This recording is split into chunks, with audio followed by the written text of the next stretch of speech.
आज 26 नोभेम्बर 2025 थोरै आइपिओको जानकारी है त। हिजो मैले भनेको थिएँ बन्दीपुर मार्केट तल जान सक्छ भन्ने कुरामा हैन। अब मार्केट माथि टप बनाइसकेछ, अब भोल्युम पनि आइसकेछ त्यही अनुसार हैन। अब नर्मल्ली तल पनि जान सक्छ है त यो। मैले चाहिँ बन्दीपुर आइपिओ चाहिँ बेचिसकेँ हैन 7650 मा। अब तपाईहरु पनि बेच्न सक्नुहुन्छ। अब हैन कसैलाई अब होल्ड गर्न मन छ भने त्यो उनीहरु होल्ड गर्न पनि सक्छ। तर अब 1000 ल्याएर 7000 सम्म कमाएपछि हुने अब टप बनिरहेछ।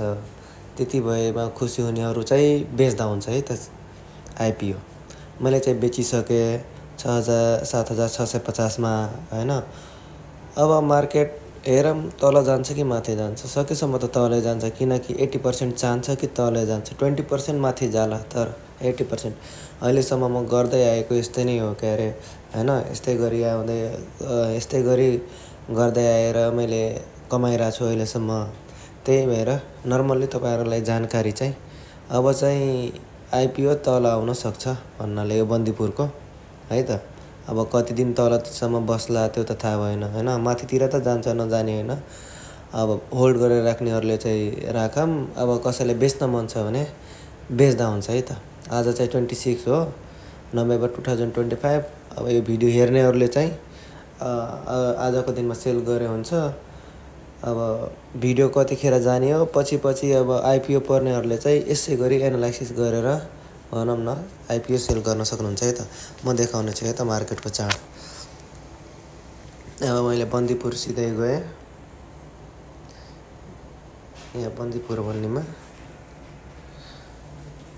देख्न सक्नुहुन्छ यहाँ 7650 मैले चाहिँ यतिमा सेल गरेँ। अब यहाँ भोल्युम बढिरहेछ।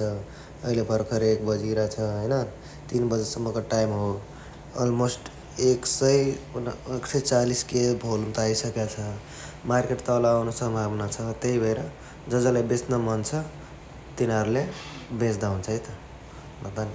ल यो भिडियो मैले लाइभ इन्सेन्टिभ प्रोग्रामबाट अपलोड गर्ने छु। तपाईहरुलाई थाहा छ। तपाईहरु पनि लाइभ इन्सेन्टिभ प्रोग्रामबाट अपलोड गरी रिवार्ड कमाउन सक्नुहुन्छ र